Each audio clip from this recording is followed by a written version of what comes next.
Hi, I'm Peter Wells, and today I'm going to be talking about Mares-Moreno's fight against Mares. As you can see, I've now got a microphone so you can hear a lot better. I know on my laptop it wasn't working very well, so hopefully this will be a good improvement. There's also a few other fights on the undercard. Nathan Cleverly, Welsh boxer, making his American debut with his WBO title defence. There's also a few other good fights. Leo Santa Cruz defending his title, same as Alfredo Angulo, not defending a title, but also a comeback fight for him. So I'll be glad to see him back. But obviously in the main event, Abner Mares and Mares-Moreno in what could be a really classic fight, one of the best fights of the year. It's one of the best matchups of the year. So that will be a fight everybody in boxing is very excited about.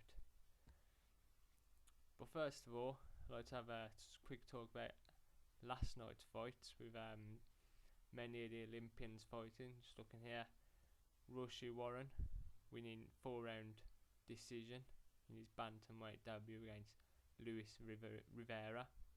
It's a tough fight. I read about it. I didn't see the fight, but I heard he got shook in the last round, although got knocked down. But I heard that it shouldn't really have been called a knockdown, but it was a good start out fight. Let's hope he shows more potential in the pros than he did the amateurs. Never really lived up to that potential he had. Never really shone in the Olympics in his 3 attempts there. Now it's the professionals. I'm sure Golden Boy will hopefully make him into a star, which he can be. There's many other fighters. Errol Spence won 3 rounds. Took him 3 rounds to knock out Jonathan Garcia. Tough opponent. 3-3 record. Good starting block for him at light middleweight, and again 3 rounds, easy fight for him. Good start. Terrell Gosher as well at super middleweight, beating Dustin Kaplinger in 2 rounds. Another positive result. Marcus Brown, another knockout in 3 rounds against Cadale Ford. I did read as well that was a tough fight, awkward fighter was Ford. He hasn't actually lost to it now. Light heavyweight there. Dominic Breazeal, heavyweight, beat Curtis Tate in 1 round. Curtis Tate, well, if you look at his record, 4-3, 4 wins by knockout, now 3 defeats by knockout. So it was one of them fights he's either going to knock you out, he's going to get knocked out. Breazeal showing his quality there. From the Olympics again, never really shone, but tough, in a tough super heavyweight division he was. But looking like he's got a lot of potential, a lot of power there anyway. And then Gary Russell Jr. has been around a while now, since his Olympics. Didn't really go for him, but Gary Russell 20-0 now, 12 knockouts, beating Roberto Castaneda in 3 rounds. Comfortable win for him, showing his power, showing his skill, and showing how much of a level above he is from the other fighters. So a great win for him. Has had 21 now, 13 knockouts. So now it's the move up. That was a 10-rounder, another simple fight for him, but next will probably be the move up for him in the level of opposition. So talk about that also for British fans.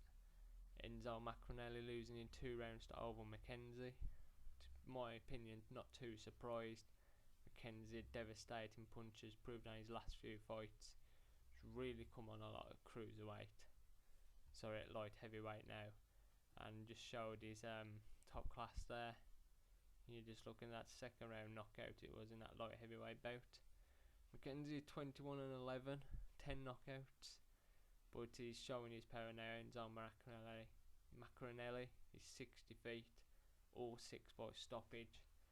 And it's starting to look like a tough road back for him to return to the level he was at, especially when he fought David Haye, who was knocked out. Probably most would say he's never really recovered from that, and has proved that in recent performances, recent knockout defeats he's suffered. So now on to tonight, and what a schedule we've got. Some great fights coming. This is kind of the start, isn't it, really? We've got fights this weekend. I'm also going to be talking in my next, just after, about Erislandy Lara against Mares-Moreno for the final eliminator for Saul Alvarez's WBC light middleweight title. A lot of talk coming from Mares-Moreno. A lot of talk towards Alvarez, saying both fighters, him and Lara, would beat. Alvarez would knock him out, and saying, once he's knocked out Lara, he's going to knock out Alvarez. So a lot of talk, a lot of build up there. And what will be unfortunately for them two on a night where Showtime have probably again took over with such great bouts. I want another great night of boxing by Showtime Golden Boy. They're really putting the shows on right now.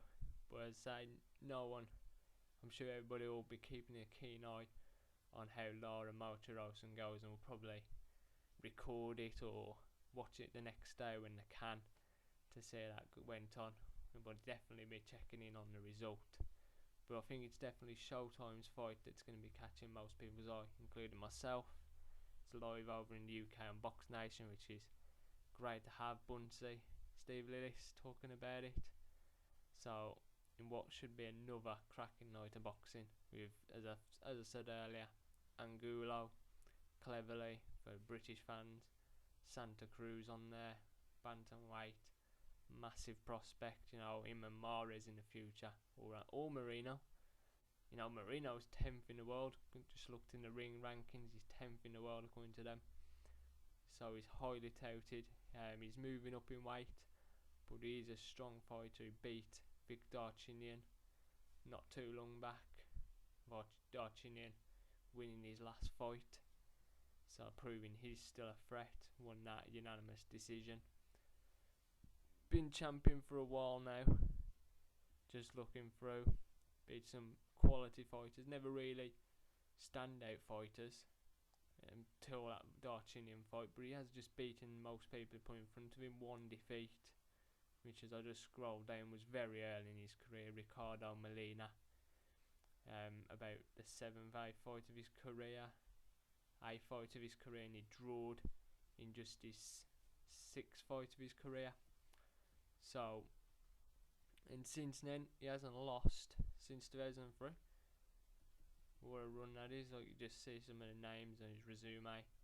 Really top quality fighter. Was WBA Super Bantamweight champion and IBO Bantamweight champion, although never defended that, and now moving up to take on Abner Mares, the WBC Super Bantamweight champion.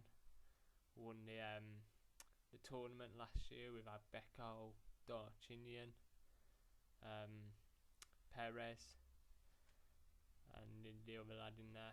I can't remember his name, but he has beaten some top fighters, and that just sums him up. There was only 4 in that tournament. It was just Perez, Yoni Perez, Joseph Agbeko, Victor Chinian. Beat Victor Chinian in the semi-finals before controversially beating Joseph Agbeko. Not probably because it was always a close fight. Probably should have gone in way to Mares, but the low blows tainted the victory before the rematch, which he won comfortably. Unanimous decision again, and comfortably won that. And then beating Morel in his last fight. Morel obviously stopped by Santa Cruz in Santa Cruz's last fight, which slightly tainted, I wouldn't say tainted completely Mares' victory, but definitely put people to think, was it that great a victory? But it was a good start for him. He's definitely moving up through the rankings. He's probably one of the best pound for pound. He's probably in the top 20 now. Some people might even have him in the top 10 of their rankings, which is great. He's only 26. One draw in his career, which was to Yoni Perez, in really a controversial decision. That time went against him. Probably should have won that fight, deserved the win. Only got a draw out of that fight. So first of all, Angulo's fight against Rayo Cazares. Don't know too much about Cazares. 19-2, scored 9 knockouts. So really a comeback fight for Angulo. Obviously after his defeat to James Kirkland, which was brutal fight, terribly brutal fight, lost in 6 rounds. That was his last fight last November. Just over a year now since that fight. So it's really a comeback fight for him. He's back now. He's also, remember, losing to Kermit Cintron. That's his only other defeat. He's a top fighter. He's Angulo. And this is just a fight to bring him back, get him back in the swing of things, get him back showing his power. You know, the power that people were scared of beforehand. Kirkland maybe took some of that out of it, but Kirkland will probably tell you that's the hardest he's ever been punched in his career. Suffered knockdown, nearly got stopped himself, survived before just taking over. Angulo will be happy with that fight. I expect Angulo to get some rounds in the bag. You know, 17 knockouts out of 20 fights. He'll want to get a few rounds. It's a 12 rounder. Cazares, I doubt he'll lean over. He hasn't lost in a good while. He's a good fighter, 25-year-old. As I hasn't lost since 2005, so he's not going to lean over easy. But at the same time, he hasn't fought any opposition near the level that is Alfredo Angulo. So I expect Angulo to come on strong after about 4 rounds, really start to put his punches together, really start to lay into Cazares before probably stoppage in about 6 or 7 rounds. Most likely the referee stepping in to stop it, or Cazares on his back, referee say, a corner, pulling him out. What probably will be an entertaining fight. Angulo, rarely in a dull fight, always entertainment when he's about, and that will be a real fight to kind of be the fight to kick off really the evening. Orozco, Antonio Orozco, 15-0, 11 knockouts, fighting just before him, which I'm going to guess 10 rounder is going to be on Showtime. But say Angulo